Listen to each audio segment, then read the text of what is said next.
Speed cubing is the sport of solving Rubik's Cubes as fast as possible. While some consider it impressive, the current world records are held by middle schoolers, so it can't be too hard. I learned how to cube almost 5 years ago and practiced almost obsessively for a while. I got my time down to around 12 seconds with a best time of 7 seconds before I stopped practicing. But for this project, I thought I'd pick it up again and see what I can explain. By far the most popular speed cubing method is called CFOP, which is actually an acronym for the steps that compose it. The first step, C, is cross. This involves solving the 4 edge pieces on one side into their correct positions, with the outer color of the edge pieces matching the correct center. F stands for F2L, or first 2 layers. This involves forming corner edge pairs and inserting them into the correct slots to solve the first 2 layers of the cube. This is the trickiest and most time-consuming step as it's pure intuition and can often make or break your solve. Next is OLL, or orientation of the last layer. This step involves making the top layer all the same color with one of 57 different algorithms. Finally, PLL, or permutation of the last layer, involves 21 slightly longer algorithms that put each piece in its correct place. Of course, the best of the best won't be using this framework exactly, but their methods all have roots in the CFOP method.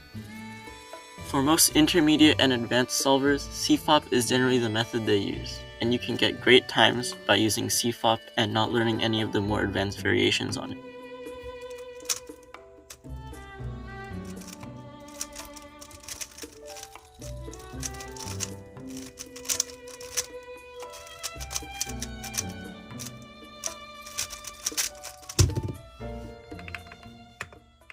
In a competition, solvers are given 15 seconds before starting their solve to determine their first few moves, called inspection. Today, we'll see how much this time actually matters.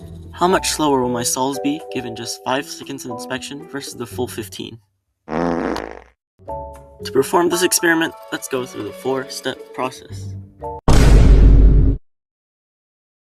So, how can we determine whether the difference in the mean of 15-second inspection solves and 5-second inspection solves is statistically significant?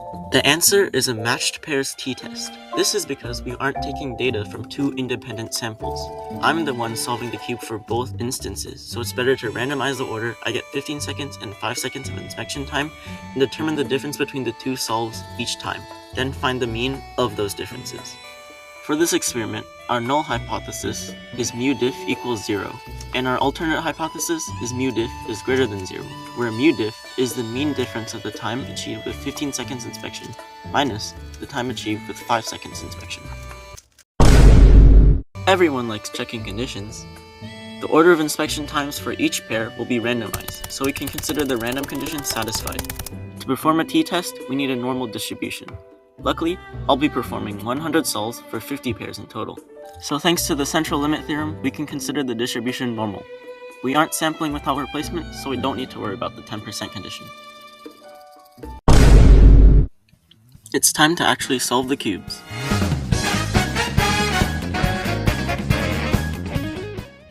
The process for this was pretty simple. I used randint to determine the order in which I'd do the 15-second and the 5-second solve. I entered the time for both solves in a Google Sheet and calculated the differences.